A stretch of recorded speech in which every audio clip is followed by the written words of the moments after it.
Now, employers looking to create jobs also care about the availability and the cost of electricity. Now, that's why we reduced the utility tax last spring and why we provided incentives for businesses to invest in energy-saving technology. We need to continue to promote energy savings investments.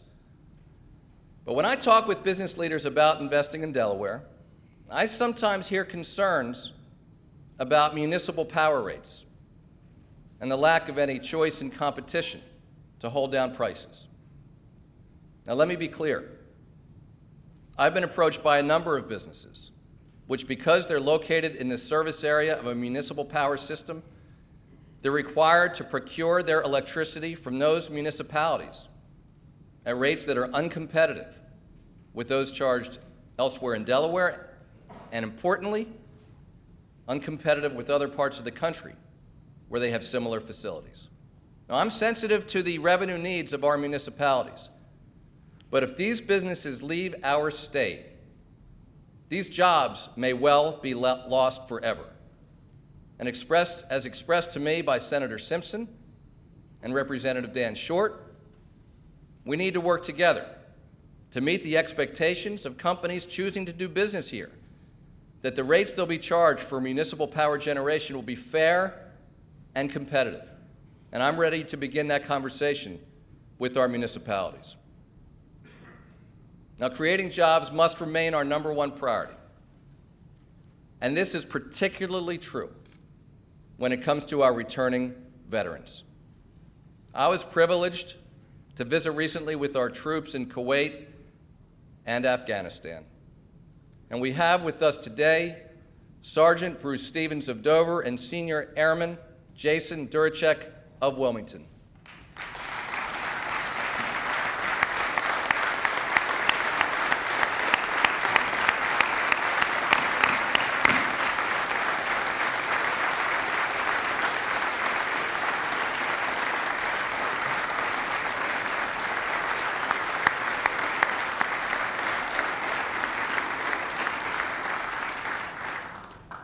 Both of them served admirably in Afghanistan.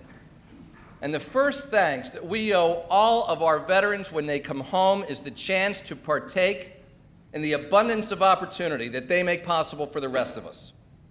Their mission puts them in harm's way. Their morale is high. Their skills are exceptional. Let's work together to ensure that they have the opportunity to put those skills to work when they come home.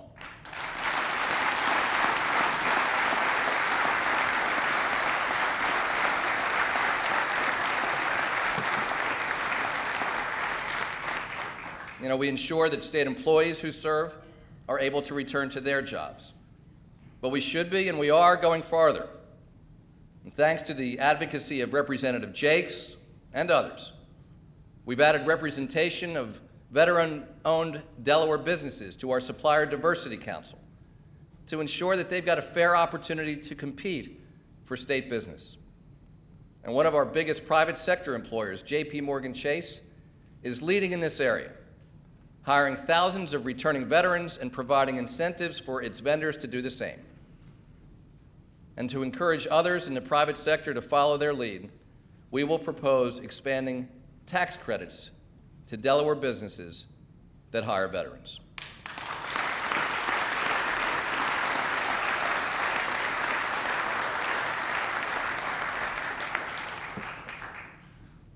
Now, the biggest driver for a business when deciding where to locate and expand is the quality of the workforce. That talent will determine whether the business becomes an innovation leader or gets left behind in the creative dust of its competitors. The late Steve Jobs put it bluntly. He said Apple employs 700,000 factory workers in China because it can't find the 30,000 engineers in the US that it needs on site at its plants. We need to do something about that.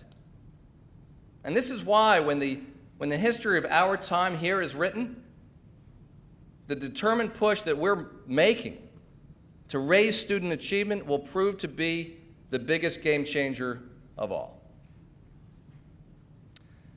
Because we've come together, parents and teachers, administrators, private employers, foundations, and public officials, to develop and implement a carefully crafted plan that aims high and puts children first, we've been recognized as a national leader in education, winning the nationwide Race to the Top competition. And together, we're making great strides. We've established high standards to ensure that we are being honest with our children about what they need to learn to succeed in the global economy. We've put in place an improved assessment system so parents and teachers can track student progress and identify quickly when students risk falling behind. We're supporting our teachers with resources that help them raise student achievement, and we're moving forward to evaluate our teachers in part on the basis of the progress that their students make. Now, in today's global knowledge economy, those who are not pushing forward are falling behind. And for Delaware to maintain its position of leadership, it is absolutely vital that we keep pressing ahead. And I thank Senator Sokola and Representative Schooley for their leadership in this area.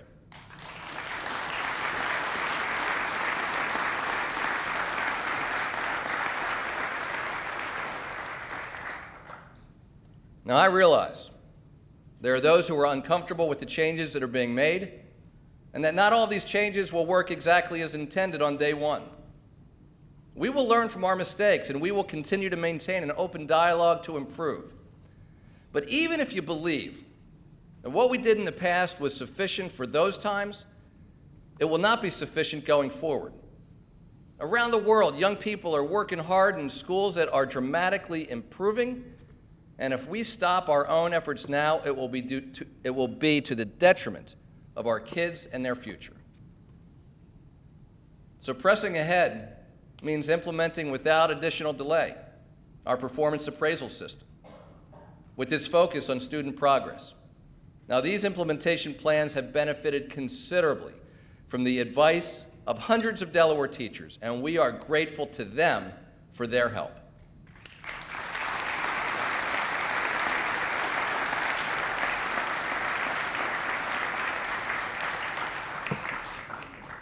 This is a challenging process, and it is one that must succeed.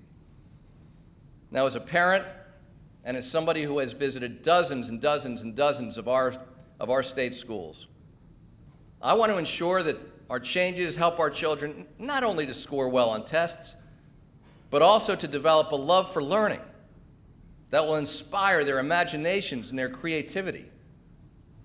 This is a difficult balance, but it's one that's already being achieved in many classrooms throughout the state, and one that we should work together to expand.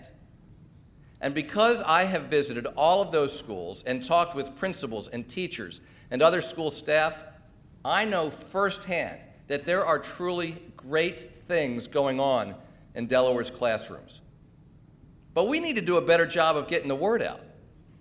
And Howard Weinberg of the Delaware State Education Association has asked me to join with him and his association and the business community to let the people of our state know how many great things are going on in Delaware schools. And that is an invitation that I'm excited to accept.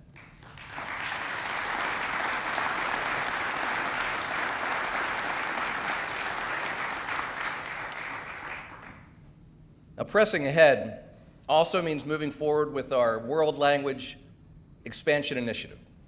Our students have got to master world languages to work with and compete effectively against workers around the world. Now, we've already made completion of a world language a graduation requirement.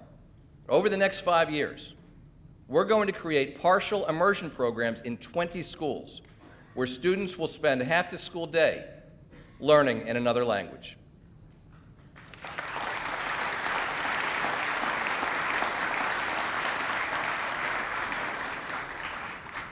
And finally, pressing ahead means acknowledging what research has clearly established. Raising student achievement begins before children enter kindergarten. Now, I've heard this message from hundreds of teachers. Children receiving quality early care and education are more likely to be successful in school and in life. And investments that promise high yields get my attention. And in the realm of public policy, there is no higher yield investment than this one.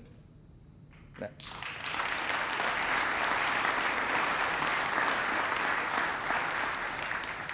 so last spring, we joined together to make some of the most significant investments in early childhood education in our state's history. And as it turns out, those investments are paying dividends sooner than we expected. The judges of the National Race to the Top Early Learning Challenge noted our commitment, and they rewarded us with significant additional federal funds. Now, here's our plan. First, the professionals who care for our children will have the proper training. Second, the early child care facilities where our children spend their days will have the best teaching and learning tools. And third, the successes and challenges of centers will be closely monitored to ensure continual improvement. That's our formula for success. And we expect to raise the percentage of high-need children in quality-rated programs from 20% to nearly 80% over the next 4 years.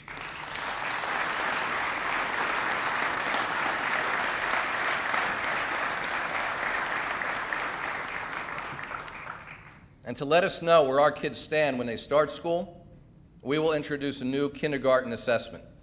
And I thank DSEA and our kindergarten teachers for their work with us on this initiative. Now, companies that don't invest wisely wither away and perish. To succeed, we invest in our business supporting infrastructure, our quality of life, our children, and our workforce. We're only going to be able to make those necessary investments if we govern responsibly. And this requires a state government that's innovative, efficient, and transparent. Governments that are open and transparent are more likely to manage taxpayer resources responsibly. And that's why we launched the I Found It Cheaper website, to make it easy for state employees to report when our contracts don't offer the best value to taxpayers. And that's why we are making it easier for all Delawareans to access information about their government. When citizens want information, they should get answers, not bureaucratic barriers. And thanks to the legislation passed by this General Assembly and an executive order that I signed a few months ago, quote, "You've come to the wrong place," will no longer be an acceptable answer to requests for public records from the executive branch of government. And I urge our counties and our towns and our school districts to join us in this commitment to transparency.